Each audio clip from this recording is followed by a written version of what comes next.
അൽഹംദുലില്ലാ വസ്സലാത്തു വസ്സലാമു അലാ അഷ്റഫി റസൂലില്ലാ വഅലാ ആലിഹി വസഹ്ബിഹി അജ്മഈൻ അമ്മാ ബഅദ്. അല്ലാഹു സുബ്ഹാനഹു വ തആല നാം ഒരുമിച്ച് കൂടിയത് അമലിനെ സ്വാലിഹായ സൽക്കർമ്മമായി നമ്മളിൽ നിന്ന് സ്വീകരിക്കുമാറാവട്ടെ. നമ്മെയും നമ്മളിൽ നിന്ന് മരണപ്പെട്ടു പോയവരെയും അവൻ്റെ സുലോവിത സ്വർഗത്തിൽ ഒരുമിച്ച് കൂട്ടി അനുഗ്രഹിക്കട്ടെ. നമ്മുടെ എല്ലാവിധ പ്രയാസങ്ങൾ, രോഗങ്ങൾ, വിഷമങ്ങൾ അല്ലാഹു നമ്മളിൽ നിന്ന് ദൂരീകരിച്ചു തരട്ടെ. നമ്മുടെ എല്ലാ മേഖലകളിലും അല്ലാഹു ഐശ്വര്യവും ബറക്കത്തും നൽകി അനുഗ്രഹിക്കട്ടെ. ആമീൻ ബിറഹ്മതിക യാ അർഹമർ റഹീമീൻ. ആദരവായ റസൂലുള്ളാഹി സ്വല്ലല്ലാഹു അലൈഹി വസല്ലമ തങ്ങളുടെ ജന്മം കൊണ്ടാടിയ പരിശുദ്ധമായ റബീഉൽ അവ്വൽ മാസത്തിലാണ് നാം ഓരോ ആളുകളും ഇരിക്കുന്നത്. നമുക്കറിയാം, കോടാനുകോടി സൃഷ്ടികളിൽ അല്ലാഹു ദുനിയാവിൽ പടച്ചതായ അവൻ്റെ കോടാനുകോടി കണക്കിന് സൃഷ്ടിചരാചരങ്ങളിൽ മറ്റെല്ലാത്തിനേക്കാളും അല്ലാഹു ആദരിക്കുകയും അല്ലാഹു ബഹുമാനിക്കുകയും ചെയ്ത ഒരു വ്യക്തിയാണ് ഹബീബായ നബി മുഹമ്മദ് മുസ്തഫ സ്വല്ലല്ലാഹു അലൈഹി വസല്ലമ തങ്ങൾ. ആ നബിയുടെ പേര് തന്നെ അഷ്റഫുൽ ഖൽഖ് എന്നാണ്. അഷ്റഫുൽ ഖൽഖ് എന്ന് പറഞ്ഞാൽ സൃഷ്ടികളിൽ ഏറ്റവും ശ്രേഷ്ഠവാനായവൻ, സൃഷ്ടികളിൽ ഏറ്റവും ശ്രേഷ്ഠതയുള്ളവർ എന്ന് അറിയപ്പെടുന്ന, ഏതൊരു കൊച്ചുകുട്ടിക്കും അറിയാവുന്ന ഒരു വിശിഷ്യമാക്കപ്പെട്ട നാമമാണ് അഷ്റഫുൽ ഖൽഖ് എന്ന് പറയപ്പെടുക. അല്ലാഹുവിൻ്റെ റസൂലുള്ളാഹി സ്വല്ലല്ലാഹു അലൈഹി വസല്ലമ തങ്ങളെ സൃഷ്ടികളിൽ ഏറ്റവും ശ്രേഷ്ഠനായി അല്ലാഹു നിയോഗിക്കുമ്പോൾ എന്തുകൊണ്ടും ആ നബിയെയും നബിയോട് ബന്ധപ്പെട്ടതിനെയും ആദരിക്കേണ്ട കടമയും കടപ്പാടും വിശ്വാസി എന്നിടത്തോളം നമുക്കുണ്ട് എന്നുള്ളത് നാം മനസ്സിലാക്കുക. അല്ലാഹു തൗഫീഖ് നൽകി അനുഗ്രഹിക്കട്ടെ. അല്ലാഹു ഈ കാണുന്ന ആകാശത്തെ അല്ലാഹു സൃഷ്ടിച്ചു, കടലിനെ അല്ലാഹു സൃഷ്ടിച്ചു, അല്ലാഹുവിൻ്റെ അർശ്, കുർസി, നക്ഷത്രങ്ങൾ, ചന്ദ്രൻ, സൂര്യൻ, എന്തൊരു സൃഷ്ടിയെ എടുത്തു നോക്കുകയാണെങ്കിലും മക്ക അല്ലാഹു സൃഷ്ടിച്ചതാണ്, കഅബ ഓരോന്നും അല്ലാഹുവിൻ്റെ സൃഷ്ടി തന്നെയാണെങ്കിൽ അവയെല്ലാം മാറ്റിവെച്ചുകൊണ്ട് ആദരിക്കേണ്ട, ബഹുമാനിക്കേണ്ട പദവി ആദരവായ റസൂലുള്ളാഹി സ്വല്ലല്ലാഹു അലൈഹി വസല്ലമ തങ്ങൾക്ക് കൊടുത്തെങ്കിൽ, വിശുദ്ധമായ പ്രവാചകനെ സംബന്ധിച്ച്, ആദരവായ റസൂലിനെ സംബന്ധിച്ച് പറയുകയാണ്, ഖദ് മനൻതു അലൈക, അല്ലാഹുവിൻ്റെ നബിയെ തങ്ങളെ ഞാൻ അനുഗ്രഹിച്ചിരിക്കുന്നു, ബിസബഅത്തി അഷ്യാഇൻ, ഏഴോളം കാര്യങ്ങൾ കൊണ്ട് അങ്ങയെ ഞാൻ അനുഗ്രഹിച്ചിരിക്കുന്നു എന്ന് അല്ലാഹു പ്രവാചകനെ വിളിച്ചു പറയുമ്പോൾ അതിലൊന്നാമത് പറയുന്നത് അവ്വലുഹാ ഫിസ്സമാവാതി വൽ അർള് അക്റമ അലയ്യ മിൻക, അവ്വലുഹാ ഫിസ്സമാവാതി വൽ അർള് അക്റമ അലയ്യ മിൻക, ആകാശഭൂമിയെക്കാളും അങ്ങയെ ഞാൻ ബഹുമാനിക്കുന്നു, അങ്ങയെ ഞാൻ ആദരിക്കുന്നു എന്ന് മറ്റെല്ലാ സൃഷ്ടിയെക്കാളും, ആകാശത്തിലുള്ള ഭൂമിയിലുള്ള സർവ്വ സൃഷ്ടിയെക്കാളും അങ്ങയെ ഞാൻ ബഹുമാനിക്കുന്നുണ്ട്, ആദരിക്കുന്നുണ്ട് എന്നുള്ളത് അങ്ങക്ക് മാത്രം നൽകപ്പെട്ട ഒന്നാമത്തെ പ്രത്യേകതയായി അല്ലാഹു സുബ്ഹാനഹു വ തആല വിശുദ്ധമായ ഖുർആനിൽ ആദരവായ പ്രവാചകൻ നബി മുഹമ്മദ് മുസ്തഫ സ്വല്ലല്ലാഹു അലൈഹി വസല്ലമയെ സംബന്ധിച്ച് പറയുകയാണെങ്കിൽ, എൻ്റെ പ്രിയമുള്ളവരോട് പറയാനുള്ളത്, കേവലം നബിയെ മാത്രം ആദരിക്കേണ്ട ഒരവസ്ഥയല്ല അല്ലാഹു നമ്മെ പഠിപ്പിച്ചിരിക്കുന്നത്. ആ പ്രവാചകനുമായി ബന്ധപ്പെട്ട എല്ലാ കാര്യങ്ങളെയും, അത് എന്തൊന്നാവട്ടെ, അത് വേഷമാവട്ടെ, വസ്ത്രവേഷ വിധാനങ്ങൾ, അവിടുത്തെ നടപ്പ്, ഇരിപ്പ്, അവര് ബഹുമാനിച്ചവർ, അവരോട് ബന്ധമുള്ള എന്തൊരു കാര്യമായാലും അതിനെയും ആദരിക്കേണ്ട, ബഹുമാനിക്കേണ്ട ഒരു കടമ നമുക്കുണ്ട് എന്നുള്ളതാണ്. പ്രത്യേകമായി അല്ലാഹു അങ്ങനെ തന്നെ ഖുർആൻ പറഞ്ഞിട്ടുണ്ടല്ലോ, കുന്തും ഖൈറ ഉമ്മത്തിൻ ഉഖ്രിജത് ലിന്നാസി കുന്തും ഖൈറ ഉമ്മത്തിൻ ഉഖ്രിജത് ലിന്നാസി തഹുറുമൂന ബിൽ മഅറൂഫി വതൻഹൂന അനിൽ മുൻകർ. ആദരവായ പ്രവാചകർ സല്ലല്ലാഹു അലൈഹി വസല്ലം തങ്ങളുടെ ഉമ്മത്തിനെ കുറിച്ച് പറഞ്ഞതാണ്. 1,24,000 അമ്പിയാക്കൾ അല്ലാഹുവിന്റെ ദുനിയാവിൽ വന്നിട്ടുണ്ട്. 1,24,000 അല്ലാഹുവിന്റെ ദൂതന്മാർ അല്ലാഹു ദുനിയാവിലെ സന്മാർഗത്തിലേക്ക് നയിക്കാൻ പറഞ്ഞയച്ചിട്ടുണ്ട്. ആ പ്രവാചകന്മാർക്കൊന്നും കിട്ടാത്തൊരു പദവിയായി ആദരവായ റസൂലുള്ളാഹി സ്വല്ലല്ലാഹു അലൈഹി വസല്ലം തങ്ങളുടെ ഉമ്മത്തിനെ സംബന്ധിച്ച് പറഞ്ഞതെന്താ? ഖുർആൻ കുൻതും ഖൈറ ഉമ്മത്തിൻ ഉഖരിജത് ലിന്നാസ്. ഭൂമിയിലുള്ള എല്ലാ ജനങ്ങളെക്കാളും എല്ലാ സമൂഹത്തിനേക്കാളും എല്ലാ സമുദായത്തെക്കാളും കുൻതും ഖൈറ ഉമ്മ, നബിയേ നിങ്ങളുടെ ഉമ്മത്തിനെ ഞാൻ പ്രത്യേകത കൊടുത്തിട്ടുണ്ട്. നിങ്ങളുടെ ഉമ്മത്തിന് ഞാൻ ശ്രേഷ്ഠത കൊടുത്തിട്ടുണ്ട്. നിങ്ങളുടെ ഉമ്മത്താണ് അതിലേറ്റവും ശ്രേഷ്ഠവാരെന്ന് അള്ളാഹുവിന്റെ പ്രവാചകനോട് വിശുദ്ധമായ ഖുർആൻ ഈ സമൂഹത്തെക്കുറിച്ച് സമുദായത്തെക്കുറിച്ച് പറഞ്ഞെങ്കിൽ എന്തേ അതിനുള്ള കാരണമെന്നറിയോ സഹോദരങ്ങളെ? ഒന്നാമത് അല്ലാഹുവിന്റെ റസൂലുള്ളാഹിയുടെ ഉമ്മത്താണ്. എന്നിട്ട് ആ ഖുർആൻ തന്നെ പറയുകയാണ്, തഹ്റുമൂന ബിൽ മഅറൂഫി വതൻഹൂന അനിൽ മുൻകർ. ഓരോ പ്രവാചകന്മാരുടെ ശ്രേഷ്ഠവും ഓരോ പ്രവാചകന്മാര് വരാനുണ്ട്. എന്നാൽ അല്ലാഹുവിന്റെ റസൂലുള്ളാഹിയുടെ ശേഷം ഒരു പ്രവാചകം വരാനില്ലല്ലോ. അതുകൊണ്ട് ആ പ്രവാചകന്മാരെ ദൗത്യം ഏറ്റെടുത്തവരാണ് ഈ ഉമ്മത്തെന്നാണ്. തഹ്റുമൂന ബിൽ മഅറൂഫി വതൻഹൂന അനിൽ മുൻകരി. നല്ലതിനെ കൊണ്ട് കൽപ്പിക്കുകയും ചീത്തയെ കൊണ്ട് വിരോധിക്കുകയും ചെയ്യാൻ ഇനിയൊരു പ്രവാചകൻ നമ്മുടെ മുമ്പിലേക്ക് കടന്നു വരാനുണ്ടോ? വരാനില്ല. അതുകൊണ്ട് ആ പ്രവാചകന്റെ ആ ഒരു മാതൃക ഏറ്റെടുത്തു ജീവിക്കുന്നവരാണ് വിശ്വാസികള്. അതുകൊണ്ട് അല്ലാഹുവിന്റെ ഖുർആൻ പറയുന്നു, ഉമ്മത്തുകളിൽ ഏറ്റവും ശ്രേഷ്ഠവാന്മാര് നിങ്ങളാണ്. നമ്മെ സംബന്ധിച്ച് അല്ലാഹുവിന്റെ ഖുർആൻ അതിന് കാരണം ഇനിയൊരു പ്രവാചകൻ, കാരണം ഒരു പ്രവാചകന്റെ ശേഷം ഓരോ ഉമ്മത്തിനും പിന്നെ ഒരു പ്രവാചകനെ പിൽക്കാലത്ത് നിയോഗിക്കപ്പെടും. ഓരോ പ്രവാചകന്മാര് വരാനുണ്ട്. എന്നാൽ അല്ലാഹുവിന്റെ റസൂലിന് ശേഷം ഒരു പ്രവാചകൻ അങ്ങനെ വരാനില്ലാത്തത് കൊണ്ട് പിന്നെ ആ ഡ്യൂട്ടി തന്നിരിക്കുന്നത് നമുക്കാണ്. അത് ഏറ്റെടുത്ത് പ്രവർത്തിക്കുന്നവര് നമ്മളാണ്. അതുകൊണ്ട് ആ ഉമ്മത്തിൽ അല്ലാഹുവിന്റെ റസൂലിന് മാത്രം ആദരവും അല്ലാഹുവിന്റെ റസൂലിന് മാത്രം സ്നേഹവും അല്ലാഹുവിന്റെ റസൂലിന് മാത്രം ബഹുമാനവും കൊടുത്തുകൊണ്ട് എല്ലാം അല്ലാഹ് പറയുന്നേ ആ നബിയുമായി ബന്ധപ്പെട്ട എന്തൊക്കെ കാര്യമുണ്ടോ അല്ലാഹ് തന്ന മാതൃക, ഖുർആൻ പറഞ്ഞു തരുന്ന മാതൃകയും അതാണ് ആ ഉമ്മത്ത്. നബിയെ പറഞ്ഞതിന്റെ കൂടെ തന്നെ ആദരവായ പ്രവാചകൻ നബി മുഹമ്മദ് മുസ്തഫ സല്ലല്ലാഹു അലൈഹി വസല്ലം തങ്ങളുടെ ഉമ്മത്തിനും ഇത്രയൊരു പ്രതിഫലം അല്ലാഹു നമുക്ക് തരാൻ കാരണം അല്ലാഹു ആ ഉമ്മത്ത് അതിന്റെ വിശ്വാസത്തിന്റെ ചിട്ടകൾ അനുസരിച്ച് ജീവിക്കാൻ അല്ലാഹു നമുക്കൊക്കെ തൗഫീഖ് നൽകി അനുഗ്രഹിക്കുമാറാവട്ടെ.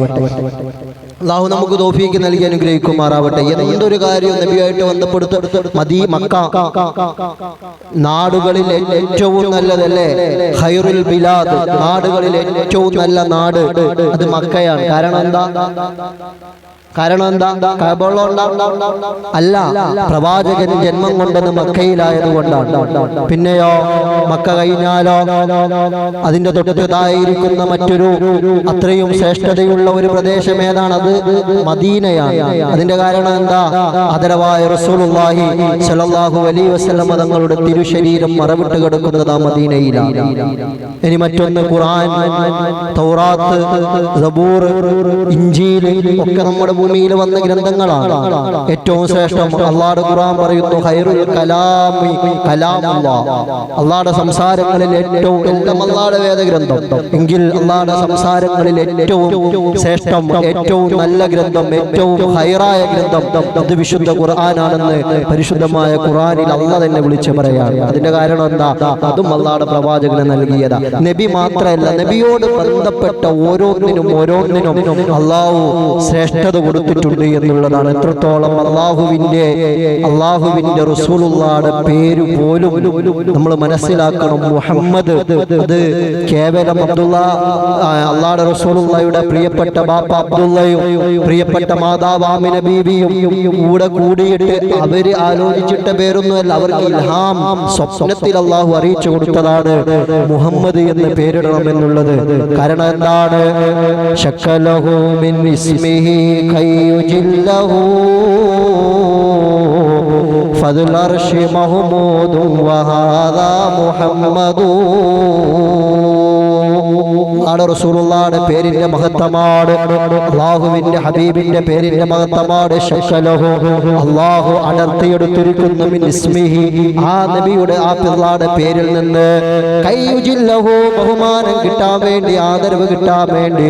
ഫദുൽ അർശി മഹ്മൂദു വഹാദാ മുഹമ്മദു, അർശിനുടമയായ അള്ളാഹുടെ പേരാണ് മഹ്മൂദ് എന്ന്, സ്തുതിക്കപ്പെട്ടവനെന്നല്ലേ. സ്തുതിക്കാൻ അർഹൻ അല്ലാഹ്, അത് നടത്തിയെടുത്തു മുഹമ്മദ്. എന്നിട്ട് അത് കൊടുത്തു വഹാദാ മുഹമ്മദ്, അതാണ് മുഹമ്മദ്.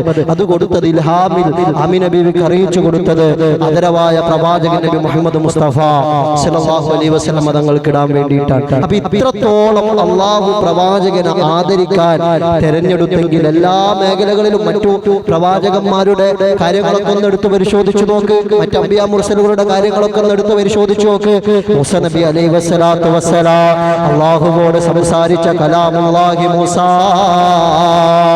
ഒരു ദിവസം അള്ളയോട് പറയുന്നു, അള്ളാഹുവിന്റെ സമുദായത്തിന് ദാഹജലമില്ല, കുടിക്കാൻ വെള്ളമില്ലാതെ അവര് ദാഹിച്ചു വലയുന്നു. നബി അള്ളാഹുവേ, അതുകൊണ്ട് ഞങ്ങൾക്ക് ഇത്തിരി വെള്ളം വേണം, അങ്ങയുടെ അനുഗ്രഹം എന്നിടത്തോളം റഹ്മത്ത് ഞങ്ങൾക്ക് വർഷിപ്പിക്കണമെന്ന് സയ്യിദുനാ മൂസാ നബി അലൈഹി വസല്ലം അള്ളാഹുവോട് പ്രാർത്ഥിച്ചപ്പോ അള്ളാഹു മൂസ നബിയോട് പറഞ്ഞതെന്താ? മൂസാ, ഖുർആനിൽ അള്ളാഹു മൂസാ നബിക്ക് വെള്ളം കൊടുത്ത ചരിത്രം പറയുന്നുണ്ട്.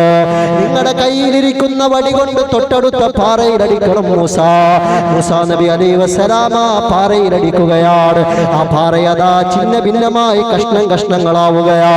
ഓരോ പാറക്കെട്ടുകളിൽ നിന്നും ഓരോ കല്ലുകളിൽ നിന്നും ഉറവയെടുത്തില്ലേ ആ ദാഹജലം വേണ്ടുവോളം വാരി കുടിക്കാൻ അല്ലാഹുവിന്റെ പ്രവാചകനായ മൂസ നബിയുടെ ഖൗമിന് അനുവാദം കൊടുത്തെങ്കില് അല്ലാഹുവിന്റെ റസൂൽ ഒരു ദിവസം യുദ്ധം കഴിഞ്ഞ് തിരിച്ചു വരുന്ന സന്ദർഭത്തില് അവിടുത്തെ സകീർത്തകന്മാരായ സഹാബികൾ പറയുന്നു, നബിയേ, ദാഹിക്കുന്നു നബിയേ, ഞങ്ങൾക്കും വെള്ളം കുടിക്കാൻ വേണം നബിയേ, തൊണ്ട വറ്റുന്നു, നടക്കാൻ വയ്യ, വല്ലാത്ത ക്ഷീണമാണ്, നിങ്ങൾക്ക് വെള്ളം വേണമെന്ന് പറയുമ്പോ അല്ലാഹുവിന്റെ പ്രവാചകൻ അല്ലാഹുവോട് പ്രാർത്ഥിച്ചല്ലോ, ദ്വാരന്നല്ലോ. അവിടെ നിന്ന് എവിടെയാണ് വെള്ളം കിട്ടിയതെന്നറിയോ? അല്ലാഹുവിന്റെ റസൂലുള്ളാഹിയുടെ കരങ്ങൾ കൊണ്ടുപോയൊരു പാത്രത്തിൽ വെക്കുകയാ. ഹബീബിന്റെ വിരലുകൾക്കിടയിലൂടെ വെള്ളം തായോട്ട് ഒലിച്ചിറങ്ങുകയാണ്. വേണ്ടുവരുവോളം ഓരോ സഹാബിക്കും കുടിക്കാൻ അത്രത്തോളം മതി വരുവോളം അല്ലാഹുവിന്റെ റസൂലുള്ളാഹിയുടെ വിരലുകൾക്കിടയിൽ നിന്ന് വെള്ളം തായോ ഒലിച്ചിറങ്ങിയെങ്കിൽ സഹോദരങ്ങളെ, അതിനെ സംബന്ധിച്ച് പണ്ഡിതന്മാര് പറഞ്ഞല്ലോ, വഅഫ്ളലുൽ മിയാഹി മാഅൻ ഖദ് നബഅ മിൻ ബൈനി അസാബി ബൈൽ മുത്തബിഈ, വെള്ളങ്ങളിൽ ഏറ്റവും ശ്രേഷ്ഠമായ വെള്ളമെന്ന് പിൽക്കാലത്ത് അറിയപ്പെടുന്നതായ മാഉ സംസമിനെക്കാളും മാഉ കൗസറിനെക്കാളും ഏറ്റവും ശ്രേഷ്ഠമായ വെള്ളമെന്ന് അല്ലാഹ് ആദരിച്ച അല്ലാഹുവിന്റെ റസൂലുള്ളാഹിയുടെ കൈവിരലുകളുടെ ഇടയിലൂടെ വന്നുപോയ വെള്ളമാണെങ്കിൽ മറ്റ് പ്രവാചകന്മാരെക്കാളും ഒന്നുകൂടി ഉയർത്തി മൂസ നബിയോട് പറഞ്ഞു, വടി പാറമേലടി. എന്നാലോ അല്ലാഹുവിന്റെ റസൂലിനോട് പറഞ്ഞു, നിങ്ങൾ വെള്ളം കൈവിരൽ പാത്രത്തിൽ വെച്ചാൽ മതി. ഏതാ എളുപ്പമുള്ളത്? അത്രയും ആദരിച്ചു. എന്നിട്ട് ആ വെള്ളത്തിനൊരു പദവിയും കൊടുത്തിരിക്കുകയാ. ഇന്ന് ഭൂമിയിൽ കിട്ടുന്ന വെള്ളം ഏറ്റവും ശ്രേഷ്ഠം അല്ലേ? പക്ഷെ അതിനേക്കാൾ പ്രതിഫലം ഉണ്ട് എന്ന് ആദരവായ പ്രവാചകന്റെ കൈവിരലിനുള്ളിലുള്ള വെള്ളത്തിനുണ്ട് എന്ന് പണ്ഡിതന്മാർ നമ്മെ പഠിപ്പിക്കുകയാണ്. നമ്മളൊക്കെ ആഗ്രഹിക്കുന്നുണ്ട് അർശിന്റെ നീല കിട്ടാനും ഹൗദുൽ കൗസർ വാങ്ങിച്ചു കുടിക്കാനും. അതിനേക്കാളും ശ്രേഷ്ഠമുള്ള ഒരു വെള്ളം അവിടുത്തെ സഹാബികൾ കുടിച്ചു കഴിഞ്ഞിട്ടുണ്ട്. ഇത് റസൂലുള്ളാഹിയുടെ കൈവിരലുകളുടെ ഇടയിലുള്ള വെള്ളമാണ്. അതുകൊണ്ട് സഹോദരങ്ങൾ മനസ്സിലാക്കുക, അല്ലാഹു ആദരിച്ചിട്ടുണ്ട്. അതുകൊണ്ട് അതിനോട് ബന്ധപ്പെട്ട നബിയെ മാത്രമല്ല, നബിയോട് ബന്ധപ്പെട്ട ഓരോന്നിനെയും അല്ലാഹു ആദരിച്ചിട്ടുണ്ട്. അതുപോലെ ആദരിക്കുന്നവരായി നമ്മൾ മാറുക. അല്ലാഹു അതിന് തൗഫീക്ക് നൽകി അനുഗ്രഹിക്കുമാറാവട്ടെ. അല്ലാഹു നമുക്ക് തൗഫീക്ക് നൽകി അനുഗ്രഹിക്കുമാറാവട്ടെ. എന്താ റസൂലിനോടുള്ള നമ്മുടെ കടപ്പാട്? വിശുദ്ധമായ ഖുർആനിലൂടെ അല്ലാഹു പറയുന്നു, ഇന്നാ അർസൽനാക ഷാഹിദൻ മുബശ്ശിറൻ വനദീറാ ലിതുമിനൂ ബില്ലാഹി വറസൂലിഹി അല്ലാഹുവിന്റെ ഖുർആൻ നമ്മോട് വിളിച്ചു പറയുകയാണ്, ഇന്നാ അർസൽനാക ഷാഹിദൻ. അല്ലാഹുവിന്റെ നബി ഓരോ ആളുകൾക്കും ഷാഹിദാവും സാക്ഷിയാവും. നബി ഒരു ഒപ്പിടാനുണ്ട്. നമുക്കൊക്കെ സ്വർഗത്തിലേക്ക് പോകാൻ വേണ്ടിയിട്ട് ഒരു സാക്ഷ്യപത്രം അല്ലാഹുവിനെ സമർപ്പിക്കാനുണ്ട്. ആരാ പറയുന്നത്? വെറുതെ പറയുന്നതല്ല, അല്ലാഹുവിന്റെ ഖുർആൻ വിളിച്ചു പറയാണ്. ഇന്ന് ആരൊക്കെ എന്തൊക്കെ പറഞ്ഞാലും അല്ലാഹുവിന്റെ റസൂലുള്ളാഹിയുടെ പദവി എത്രത്തോളം താഴ്ത്തിക്കെട്ടാൻ ഏത് സമൂഹങ്ങൾ വന്നാലും ആ ഹബീബിന്റെ മഹത്വം അല്ലാഹുവിന്റെ ഖുർആൻ പറയുന്നിടത്തോളം ആസ്ഥാനം റസൂലിന് തന്നെ ഇരിക്കുന്നതാ. ഖുർആൻ പറയുന്നു, ഇന്നാ അർസൽനാക ഷാഹിദൻ വമുബശ്ശിറൻ വനദീറാ. ഓരോ വിശ്വാസികൾക്കും സാക്ഷിയാകുന്ന ഒരു ഘട്ടം അല്ലാഹുവിന്റെ റസൂലിന് വരുന്നുണ്ട്. കാരണം എന്താണ്? അല്ലാഹുവിന്റെ ഖുർആൻ പറയുന്നു, മുബശ്ശിറൻ വനദീറാ, സ്വർഗ്ഗം കൊണ്ട് നിങ്ങളെ എല്ലാ പഠനങ്ങളും പഠിപ്പിച്ചതാണ്. വനദീറാ, നരകം കൊണ്ടെല്ലാ പഠനങ്ങളും പഠിപ്പിച്ചതാണ്. ആ ഒരു പ്രവാചകൻ നമ്മുടെ മുമ്പിൽ നാളെ മഹ്ശറയിൽ വരുമ്പോ അല്ലാഹുവിന്റെ റസൂലുള്ളാഹിയുടെ സാക്ഷ്യപത്രത്തോടെ എല്ലാവരും സ്വർഗ്ഗത്തിൽ പോകാൻ കഴിയൂല. ഖുർആൻ പറയുന്നത് കൊണ്ട് തുഅ്മിനൂ ബില്ലാഹി വറസൂലിഹി, തുഅ്മിനൂ ബില്ലാഹി വറസൂലിഹി, നിങ്ങൾ വിശ്വസിക്കണം. തുഅ്മിനു, നിങ്ങൾ വിശ്വസിക്കുക. ബില്ലാഹി, അല്ലാഹുവിനെ കൊണ്ട്, വറസൂലിഹി, അവന്റെ റസൂലിനെ കൊണ്ട്. എന്നിട്ട് അല്ലാഹുവിന്റെ ഖുർആൻ പറയുകയാണ്, വതുഇസ്റൂ, അല്ലാഹു ശക്തിപ്പെടുത്താൻ നമ്മോട് പറയുന്നു. എന്തുകൊണ്ടാണ്? വതുവക്കിറുഹു, ആ നബിയോടുള്ള ആദരവിന്റെ മേലില്, ആ നബിയോടുള്ള ബഹുമാനത്തിന്റെ മേലില്, ആ നബിയോടുള്ള സ്നേഹത്തിന്റെ മേലില് നബി എന്ത് പറഞ്ഞോ ജീവിതത്തിൽ ചെയ്യാൻ വിശ്വാസികൾ തയ്യാറാകണം.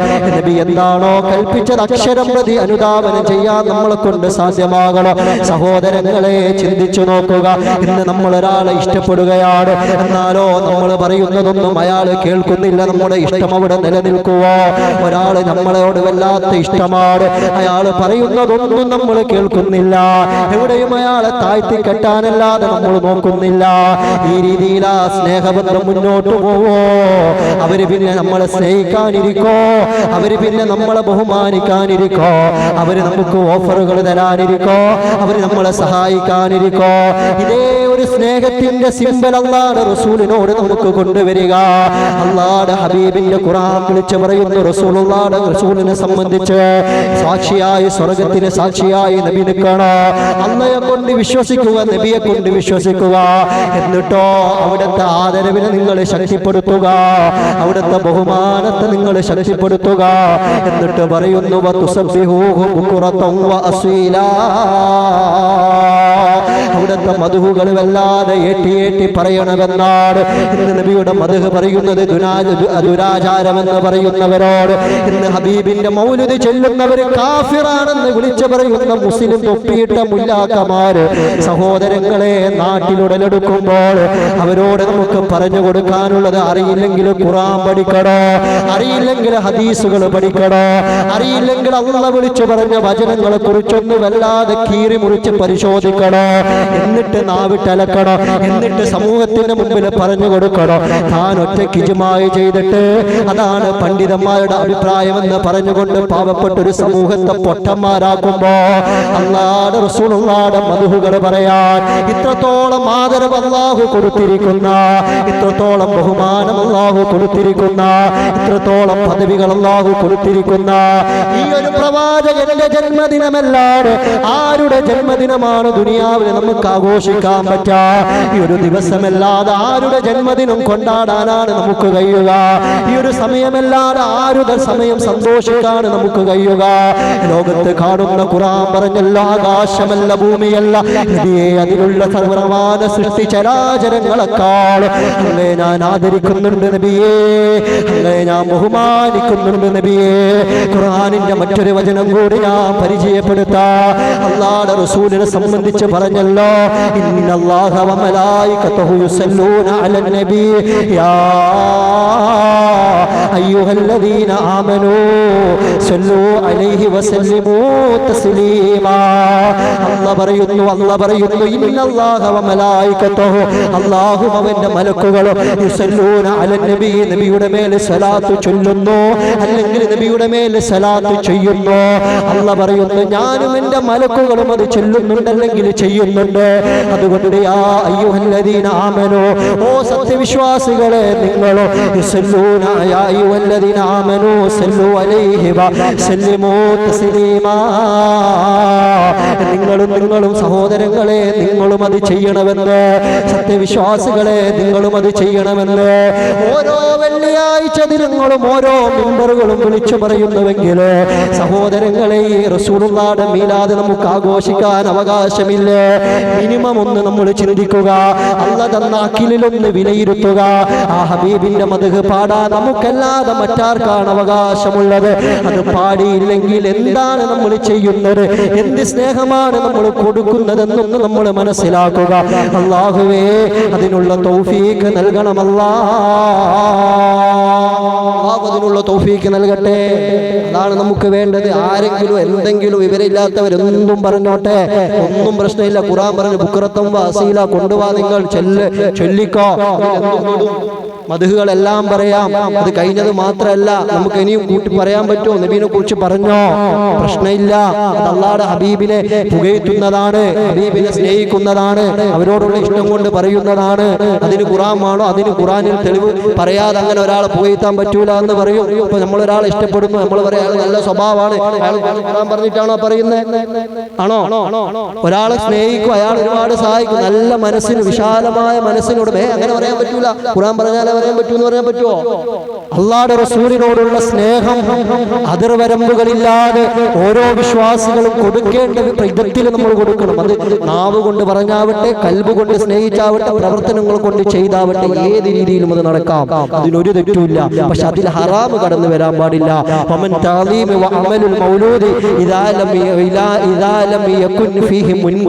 വിരോധിക്കപ്പെട്ടൊന്നും അതിൽ വരാൻ പറ്റൂല. കുറെ കാബറി ഡാൻസും DJ തുള്ളലൊക്കെ ഇട്ടിട്ട് നബിയുടെ ജന്മദിനം ഞാൻ ആഘോഷിക്കുക എന്ന് പറഞ്ഞാൽ അത് പറ്റൂല. അത് ഇസ്ലാം വിരോധിച്ചതാണ്. അല്ലാതെ മദ്ഹുകൾ പാടേണ്ട വിധം പാടിയാൽ, പറയേണ്ട വിധം പറഞ്ഞാൽ അതൊരിക്കലും തെറ്റാണ് എന്ന് നമുക്ക് ഒരിക്കലും ഒരാളുടെ മുമ്പിലും ഇത് സമർപ്പിക്കാൻ നമ്മുടെ മുമ്പിൽ സാധിക്കൂല എന്നുള്ളത് യാഥാർത്ഥ്യമാണ്. അള്ളാഹു മനസ്സിലാക്കാൻ തൗഫീഖ് നൽകി അനുഗ്രഹിക്കുമാറാവട്ടെ. ശുദ്ധ ഖുർആനിൽ ഫത്തഹിൽ 9-ാമത്തെ ആയത്താണ് ഞാൻ പറഞ്ഞിരിക്കുന്നത്. 10ഉം 11ഉം ആയത്തിൽ എന്നാ പറയുന്നത്? ഇന്നല്ലദീന യുബായിഊനക ഇന്നമാ യുബായിഊനല്ലാഹ. ഒരു ദിവസം ഉംറക്ക് പോയി അല്ലാഹുവിന്റെ റസൂലും സ്വഹാബികളും സയ്യിദുനാ ഉസ്മാൻ റളിയല്ലാഹു തആല അൻഹുവിനെ ഒരു സന്ധിക്ക് വേണ്ടി പറഞ്ഞയച്ചു ശത്രുക്കളുടെ ഇടയിൽ. കാരണം ഉംറക്ക് പോകാൻ തടഞ്ഞു വെച്ചു. അപ്പോൾ ഒരു എഗ്രിമെന്റ് ഒക്കെ ഉണ്ടാക്കാൻ ഉസ്മാൻ തങ്ങളെ വിട്ടു. അവരവിടെ നിന്നൊരു കിംബരതി വരുത്തി ഉസ്മാൻ റളിയല്ലാഹു അൻഹുവിനെ കൊന്നുകളഞ്ഞു. അപ്പോ സ്വഹാബികൾ യുദ്ധത്തിന് തയ്യാറായപ്പോൾ അവരൊന്ന് പേടിച്ചു. ഒന്നെന്ന് പറഞ്ഞു നല്ലതുപോലെ സംഭാഷണം നടത്തി ഒരു സന്ധി കരാർ വെക്കാൻ വേണ്ടി പറഞ്ഞയച്ച ഉസ്മാൻ തങ്ങളെ കൊന്നു എന്ന് പറഞ്ഞപ്പോ സ്വഹാബികൾ രോഷാനുകൂലരായപ്പോ ഉസ്മാൻ തങ്ങളെ തിരിച്ചുവിട്ടു. അവിടെ നിന്ന് സംഭാഷണങ്ങളൊക്കെ നടത്തി അടുത്ത വർഷം വന്ന് ചെയ്യാമെന്നൊക്കെ പറഞ്ഞു. ഉസ്മാൻ തങ്ങളോട് പറഞ്ഞു, ഉസ്മാനെ നിങ്ങൾക്ക് വേണമെങ്കിൽ ഇപ്പം ഉംറ ചെയ്തു പോകാം. അവിടെയും ആദരിച്ചു നബി. ഉസ്മാൻ തങ്ങൾ പറഞ്ഞു, എന്റെ റസൂല് ചെയ്യാതെ എനിക്ക് ഉംറ ചെയ്യണ്ട, ഹബീബ് അവിടെ വന്ന് ഉംറ ചെയ്യാൻ കാത്തിരിക്കുകയാണെന്ന്. അങ്ങനെ പറഞ്ഞ് ഉസ്മാൻ റളിയല്ലാഹു തആല അൻഹു മടങ്ങി വന്നു. അല്ലാഹുവിന്റെ റസൂലുള്ളാഹിയുടെ സവിധത്തിൽ അല്ലാഹ് വിളിച്ചു പറയുന്നു, ഇന്നല്ലദീന യുബായിഊനക ഇന്നമാ യുബായിഊനല്ലാഹ്. നബിയായിട്ട് ആരൊക്കെ, എന്നിട്ട് നബിയോട് പറഞ്ഞു, നബിയെ എന്തിനു ഞങ്ങൾ കൂടെയുണ്ട്. കരാർ നബിയോട് സഹാബികൾ ഉറപ്പ് കൊടുത്തപ്പോ അല്ലാഹ് പറയുകയാണ്, നബി സല്ലല്ലാഹു അലൈഹി വസല്ലം തങ്ങളുടെ ബൈഅത്ത് ചെയ്ത യുബായിഊനല്ലാഹ്, അത് അല്ലാഹയെ ബൈഅത്ത് ചെയ്തതാണ്. അതുകൊണ്ട് ഫൗക ഐദിഹിം, അതിന്റെ മുകളിൽ അല്ലാഹുവിന്റെ കരങ്ങൾ, അല്ലാഹുവിന്റെ റഹ്മത്തുണ്ടാവും. വമൻ ഔഫാ മിൻ ആഹദ അലൈഹില്ലാഹ ഫസയൂതീഹി അജ്റൻ അലീമ.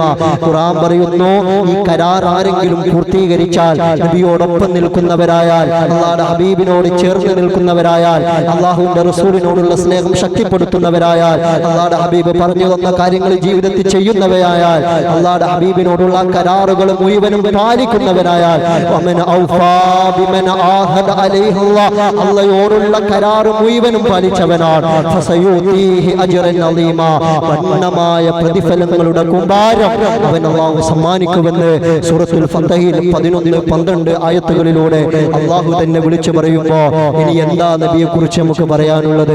ഇനി എന്താ നബി ആദരിക്കുന്നതിനെ കുറിച്ച് നമുക്ക് തെളിവേണ്ടത്? ഇനി എന്താ നബിയുടെ മദ്ഹ് പറയുന്നതിനെ കുറിച്ച് തെളിവേണ്ടത്? എന്താ ഇനി നബി തങ്ങൾ പഠിപ്പിച്ചു തന്ന സുന്നത്തുകൾ മുറുകെ പിടിച്ച് ജീവിക്കുന്നതിനെതിരെ മറ്റുള്ളവർ പറയുമ്പോൾ നമുക്ക് തെളിവ് നിരത്താനുള്ളത്? അതുകൊണ്ട് സഹോദരങ്ങളോട് പറയട്ടെ, ആ ഹബീബിനെ സ്നേഹിക്കേണ്ടത്, അത് വേണ്ടത് അവിടുത്തെ പാലിച്ചുകൊണ്ടാ, സുന്നത്തുകൾ പിടിച്ചുകൊണ്ടാ. അത് സുന്നത്തെന്ന് പറയുമ്പോൾ തന്നെ എല്ലാവരും ഒന്ന് ശ്രദ്ധിക്കുക. നമുക്ക് പൊതുവേ ഉള്ളൊരു അഭിപ്രായം, എന്തെങ്കിലും ഒരു കാര്യം വരുമ്പോ അത് സുന്നത്തല്ലേ, എന്ന് പറഞ്ഞിട്ട് നമ്മളൊന്നങ്ങ് വിട്ടുകളയും. ഫർളാണ് ഓക്കെ, അത് സുന്നത്തല്ലേ എന്നൊരു വാക്ക് ഒരിക്കലും ഇതിന്റെ ഗൗരവം മനസ്സിലാക്കുന്ന വിശ്വാസികൾ അത് പറയാൻ പാടില്ല. ഇമാം ബുഖാരി റിപ്പോർട്ട് ചെയ്യുന്ന ഹദീസ്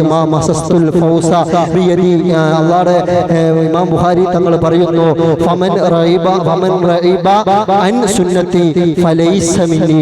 ഫമൻ റൈബ അൻ സുന്നത്തി, ആരെങ്കിലും സുന്നത്തിനെ അവഗണിച്ചു കളഞ്ഞാൽ, എന്ന് പറഞ്ഞാൽ നമ്മളെ സുന്നത്തല്ലേ എന്ന് മന ചെയ്താൽ മതി എന്നുള്ളൊരു കോലം നമ്മൾ കൊണ്ടുവരികയാണെങ്കിൽ റസൂൽ പറയുന്നു, ഫലൈസ മിന്നി, അവൻ എന്നോടുള്ള കടമകൾ പാലിച്ചവനല്ല, അവന് വിശ്വാസികളുടെ കടമകളിൽ വിശ്വാസികളുടെ കൂട്ടങ്ങളിൽ ഉൾപ്പെടുത്താൻ പറ്റുന്നവനല്ല എന്നൊക്കെ റസൂൽ പഠിപ്പിക്കുന്നുവെങ്കിൽ സുന്നത്തിന്റെ കാര്യങ്ങളിൽ നമ്മൾ ശ്രദ്ധ പുലർത്തണം. ആ റസൂലിനെ ആദരിക്കേണ്ട വിധം ആദരിക്കാൻ, അവിടുത്തെ ഓരോന്നും ബഹുമാനത്തോടെ തന്നെ ചെയ്യുക. അല്ലാഹു അതിന് തൗഫീഖ് നൽകി അനുഗ്രഹിക്കുമാറാവട്ടെ. ഇമാം അഹ്മദുൽ ഫദ്ലുൽ വൈഹി റളിയല്ലാഹു തആല അൻഹു റസൂലുള്ളാഹിയുടെ കാലങ്ങളായിട്ട് കൈമാറി വന്ന ഒരു വില്ല് കൈ കിട്ടിയപ്പോൾ അദ്ദേഹം പറയപ്പെട്ടിട്ടുണ്ട്, മാ മസസ്തുൽ ഫൗസ ബിയദി ഇല്ലാ തഹാറ, ശുദ്ധിയില്ല വുളൂഅോടെ അല്ലാതെ ഞാൻ അത് കൈയോട് തൊട്ടിട്ടില്ല എന്ന അത്രയും ആ ഒരു വില്ലിന് പോലും നബി ഉപയോഗിച്ചതുകൊണ്ട് അതിനെ ബഹുമാനിച്ചിരുന്നെങ്കിൽ സഹോദരങ്ങൾ ഓരോന്നും നമ്മൾ അങ്ങനെ ബഹുമാനിക്കുക. ഒരൊറ്റ ചരിത്രം കൂടി പറഞ്ഞ് ഞാൻ അവസാനിക്കുകയാണ്. സയ്യിദുനാ അബ്ദുല്ലാഹി ഇബ്നു മുബാറക് റളിയല്ലാഹു തആല അൻഹു പറയുകയാണ്, അദ്ദേഹത്തിന്റെ ഉസ്താദായ ഇമാം മാലിക് റളിയല്ലാഹു അൻഹു ഒരു ദിവസം അല്ലാഹുവിന്റെ റസൂലുള്ളാഹിയുടെ ഹദീസ് ക്ലാസ് എടുക്കുകയാണ്. അല്ലാഹുവിന്റെ ഹബീബിന്റെ ഹദീസ് ക്ലാസ് എടുക്കുമ്പോൾ ബഹുമാനപ്പെട്ടവരെ ഒരു തേള് വന്ന് കുത്തുകയാണ്. കുന്തു ഇന്ദ മാലിക് യുഹദ്ദിസുനാ ഫലഅദഅതുഹു അഖറബ്, ഒരു തേളാണ് 16 വട്ടം കുത്തുകയാണ്. 16 വട്ടം കുത്തുകയാണ്. വഹുവ യതഗയ്യറു ലൗനഹു വയസ്ഫറു, അദ്ദേഹത്തിന്റെ മുഖം വല്ലാതെ ചുവന്നു തുടിക്കുന്നുണ്ട്, കണ്ണുനീരൊലിക്കുന്നുണ്ട്. ഒന്ന് ചലിക്കാൻ പോലും അദ്ദേഹം തയ്യാറായിട്ടില്ല. ഇരുന്ന ഇരിപ്പിൽ ആ ഹദീസ് അങ്ങനെ ഓതുകയാണ്. ഒന്നും മാറുകയോ പൊളയുകയോ വേദന കൊണ്ടൊന്നും പൊളഞ്ഞു നോക്കുക പോലും ചെയ്തിട്ടില്ല. അവസാനം അവിടെ നിന്ന് ചോദിക്കപ്പെടുമ്പോൾ അദ്ദേഹം പറയുകയാണ്, വലാ യഖ്തുഹു ഹദീസ റസൂലുള്ളാഹ്, നബിയുടെ ഹദീസ് ഞാൻ മുറിച്ചു കളയൂല. നബിയുടെ ഹദീസാണ്, നബി പറഞ്ഞതാണ് എന്ന് പറയുമ്പോൾ എന്റെ വേദന കൊണ്ട് ഞാൻ എണീറ്റ് പോകാൻ പാടില്ല. ഇത്രയും അവർ ബഹുമാനിച്ചിട്ടുണ്ട്, ഇത്രയും അങ്ങനെയുള്ള ആളുകൾ ആദരിച്ചിട്ടുണ്ട്, അതുകൊണ്ട് അവരങ്ങനെ അടുത്തുപോയത്. അതുകൊണ്ട് സഹോദരങ്ങളെ, നമ്മളും തയ്യാറാവേണ്ടത് ഈ ഒരു സ്നേഹം അത് നബിദിനത്തിന് മാത്രമല്ല, അത് റബീഉൽ അവ്വലിന് മാത്രമല്ല, റസൂലുള്ളാഹിയുടെ തിരുസുന്നത്തുകൾ എങ്ങനെയൊക്കെ ജീവിതത്തിൽ കൊണ്ടുവരാൻ പറ്റുമോ അതെല്ലാവരും കാണിച്ചുകൊണ്ട് നമ്മൾ ചെയ്യണമെന്നില്ല. ആരും അറിയാതെ ആരെയും അറിയിക്കാതെ ചെയ്യാൻ പറ്റുന്ന രീതിയിൽ അല്ലാഹുവിന്റെ ഹബീബിന് കൊടുക്കാൻ നമ്മളെ കൊണ്ട് സാധ്യമായാൽ, എൻ്റെ പ്രിയമുള്ള സഹോദരങ്ങളെ, നബിയുമായുള്ള ബന്ധം പുലർത്താൻ നമുക്ക് കഴിയും. അവിടുത്തെ മാദിഹീങ്ങളിൽ ഉൾപ്പെടാൻ നമുക്ക് കഴിയും. അല്ലാഹുവേ അതിന് തൗഫീഖ് നൽകണമല്ലാ. അല്ലാഹു അതിന് തൗഫീഖ് നൽകട്ടെ. ഇൻഷാ അല്ലാഹ് റബീഉൽ അവ്വൽ പ്രമാണിച്ച് നമ്മൾ എല്ലാ വർഷവും ഇവിടെ പതാക ഉയർത്തുന്നത് പോലെ ജുമുഅന്റെ ശേഷം പതാക ഉയർത്തലുണ്ട്. എല്ലാ ആളുകളും അത് കഴിഞ്ഞേ പോകാവുള്ളൂ. അതേപോലെ എല്ലാവർക്കും തിരക്കുണ്ടാവും. കുറച്ചൊരു സമയം ഒരു 10-15 മിനിറ്റ് ഒന്ന് അതിനു വേണ്ടി എല്ലാവരും നിൽക്കണം എന്ന് ഉണർത്തുകയാണ്. ആരും പോവരുത്. എങ്കിലേ എന്നാലേ പറഞ്ഞേ കൊണ്ടൊക്കെ കാര്യമുള്ളൂ. എല്ലാവരും വെറുതെ ഒരു ചെവിയിലൂടെ കേട്ട് മറ്റു ചെവിയിൽ കൂടെ കളഞ്ഞു പോകാം.